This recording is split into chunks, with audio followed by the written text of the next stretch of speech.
Welcome to part 2 of the optical illusion project, where we will be adding color. I will be using marker on my starburst design, and then I will mix it up and use colored pencil on my tornado column design later on in the video.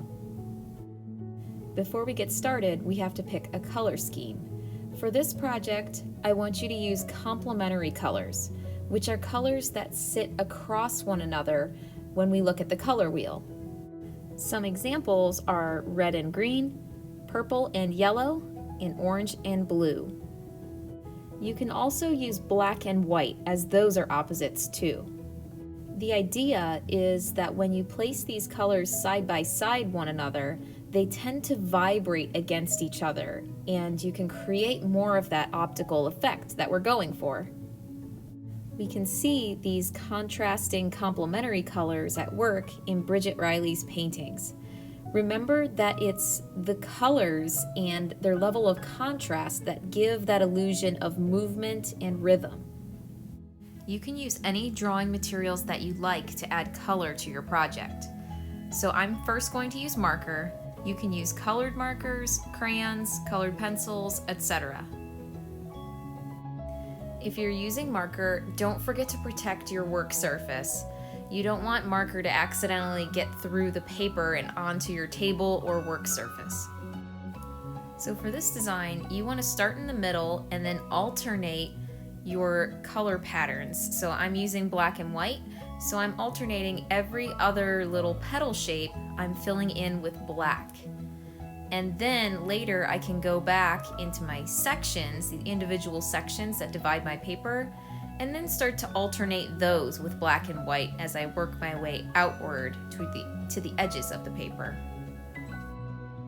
And then once you have that pattern established, it becomes easy to work your way around the paper.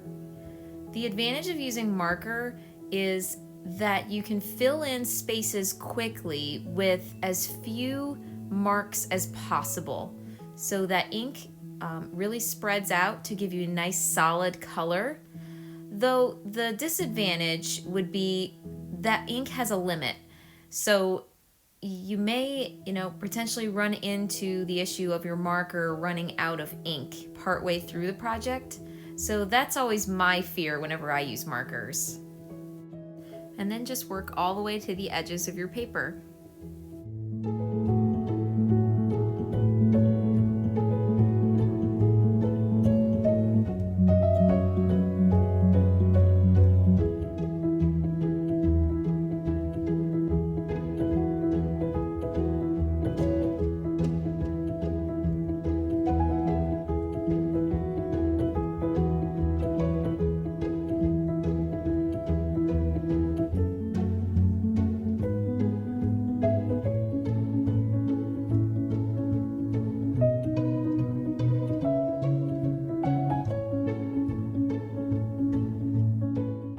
So in this next example, I will be switching to colored pencils in the complementary color scheme of blue and orange.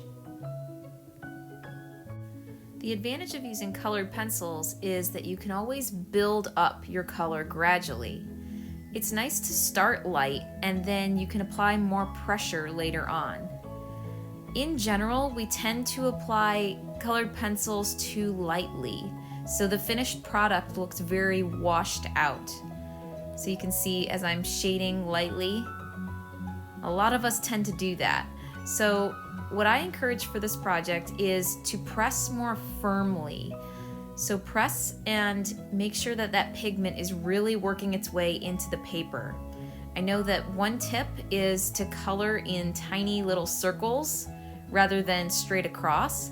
So do what you can to fill in as many little white spaces as possible. This is what we would call burnishing the colored pencils, so that we no longer are able to see much of that paper or the tooth or texture of the paper still showing through.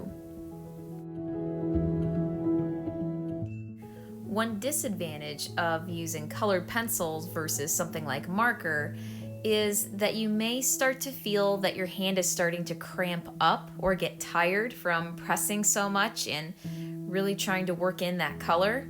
So just remember that it's important to take little stretching hand breaks to make sure that your hands don't start cramping up on you. As you fill in more stripes and spaces on your paper, you'll start to see those complementary colors creating more tension and create that rhythm and movement throughout your design. There are a lot of different techniques that you can learn when it comes to color.